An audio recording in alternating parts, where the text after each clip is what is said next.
السلام عليكم يا شباب، اخباركم ايه؟ يا رب تكونوا بخير. اهلا بيكم في فيديو جديد. اسلام حفني معاكم. انا عارف الفتره الاخيره قلت ان انا هخوض في شويه مواضيع كده مهمه شويه زي ما كتبت في البوست لما جبنا ال 2000 سبسكرايبر، ولكن للاسف في ضيق في الوقت شويه. لكن ان شاء الله يعني اول ما هيبقى عندي وقت هعملها على طول، هي موجوده في الخطه يعني. الفيديو ده انا عملته علشان في بلجن كده استخدمته، يعني هو سحر بالنسبه لي، يكاد يكون بيوفر نص وقت شغلي. مثلا لو انا شغال في تاسكات معينه محتاجه ان انا انقل كونتنت من شيت او من ماتيريال معينه، بحيث ان الديفلوبرز يمشوا على نفس الكونتنت وهم بيطوروا المنتج. ففي بلجن اسمه ميني بيستر. ميني بيستر ده انت بتحط له كل التكست اللي انت عايز تحطه مكان البليس هولدرز، وتسلكت البليس هولدرز، تدوس على زرار واحد يحول لك كل البليس هولدرز دي للتكست اللي موجود عندك في شيت او في ماتيريال الكونتنت ايا كانت هي ايه. تعالوا بسرعه كده نشوف مع بعض هو بيشتغل ازاي. يعني تعالوا نفترض كده ان انا عندي الاول الانجليش، مثلا عندي الكروت دي اللي موجوده قدامي بالشكل ده، وعندي شيت في الكونتنت بتاعي، ولكن مثلا جزء عربي وجزء انجليش. اللي انا هعمله ايه؟ انا هاخد كل الكونتنت بتاعي، لان هو ماشي مع نفس يعني الريتم بتاع الكروت. يعني مثلا هنا في تايتل سب تايتل تايتل سب تايتل وهكذا على الخمس كروت دي كلها. فانا هاجي للتايتل والسب تايتل لكل كارت، هعتبر ان كل واحد من دول لكل كارت، وهعملهم كلهم كوبي كده، اخدهم كوبي. وبعد كده اجي في فيجما، افتح البلجنز بتاعتي، ادور على حاجه اسمها ميني بيستر. افتح ميني بيستر، هلاقي فيه على الشمال هنا جزء بحط فيه التكست، وجزء على اليمين هنا في كذا تشيك بوكس. اول حاجه اللوب داتا، هنعرف يعني ايه. الاجنور سيمبلز دي مش هنستخدمها قوي. ريفرس بيستنج دي هنستخدمها. هدوس كنترول ايه، يعني هشيل التكست اللي عندي ده، هو غالبا مش هيبقى فيه تكست اصلا. هدوس كنترول في عشان احط التكست اللي انا خدته من الجوجل شيت. وبعد كده ابتدي سيلكت بقى ايه كل التايتل والسب تايتلز بتوع الكروت بتاعتي.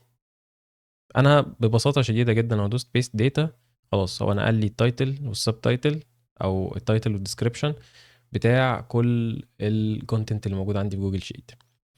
ده بالنسبه للانجليش. بالنسبه للانجليش امورنا جميله جدا وتمام. تمام. طيب بالنسبه للعربي، هو اصلا ميكانيزم ماشي ازاي بتاع البلجن؟ هو ماشي من الشمال لليمين. يعني لو انا جيت عملت نفس القصه دي بالظبط في العربي، تعالوا نشوف كده ايه اللي هيحصل. لو جيت خدت ده كله كده كوبي، دي الترجمه، خدتها حطيتها في التكست هنا، وعملت سيلكت لكل التكست اللي هنا، وقلت له بيست داتا. بصوا ايه اللي حصل، هو خدها من الشمال لليمين برضو. طيب ده كلام جميل جدا. احنا ممكن نعمل بقى هنا كذا حل. ايه هي الحلول؟ ممكن نعمل حاجه ان احنا نكوبي التايتلز بس، تمام، ونحطها مكان التايتلز. احطهم مكان التكست واقول بيست داتا. هو كده نقل لي التايتلز بس. فانا عايز اقول له لا، ما انت ما تنقلهم ليش بقى كده بنفس الترتيب من الشمال لليمين، انا عايزهم من اليمين للشمال، ريفرس بيستنج. لو دوست ريفرس بيستنج هو عملهم من اليمين للشمال. وبعد كده اروح اخد السب تايتلز بس. يعني اعتقد هو كده هيسلكت دول بس، تمام. وبعد كده اجي عند البلجن واقول له ان هو يريبليس كل دول ريفرست برضه. يعني انا عملت كده، هو نقلهم بنفس الترتيب، لا انا عايز اغير، اجيب من اليمين للشمال العكس يعني. فكده جاب لي الديسكريبشنز على حسب كل كارت زي ما انا عايز. دي طريقه. الطريقه دي هتنفع امتى؟ هقول لكم برضه. طب احنا يعني بالمناسبه ليه ما عملناش ريفرس بيستنج للموضوع كله مره واحده؟ يعني ليه ما عملتش هنا كوبي كله كده، ورحت جيت هنا ورحت قلت ريفرس بيستنج؟ بصوا ايه اللي هيحصل لو عملت كده. اسف، انا المفروض اختار كله. ايه اللي حصل؟ طيب هو عمل ايه؟ هو جاب من تحت خالص. يعني هو الريفرس بيبقى ان هو بيجيب من اخر التكست، تمام. ايه اول حاجه في اخر التكست؟ الدعم على مدار الساعه ده ايه؟ ده ديسكريبشن. فهو فعلا جاب ديسكريبشن الاول، فعكس بقى بيجيب ديسكريبشن بعد كده تايتل، ديسكريبشن وتايتل، ديسكريبشن وتايتل. الطريقه اللي انا قلتها الاول دي افضل حاجه لسبب، يعني لحد دلوقتي ده اللي انا توصلت له. ممكن حد لو حد عنده طريقه افضل يا ريت يعرفنا. طيب في طريقه تانية برضو، ممكن ان انا اظبط بيها موضوع ال RTL ده. تعالوا نفترض ان احنا هنعمل سيلكت لكل الحاجه واول حاجه خالص زي ما عملنا كده اللي هو عملها بالغلط بالعكس يعني، ونعملها زي ما هو بيعملها من الشمال لليمين.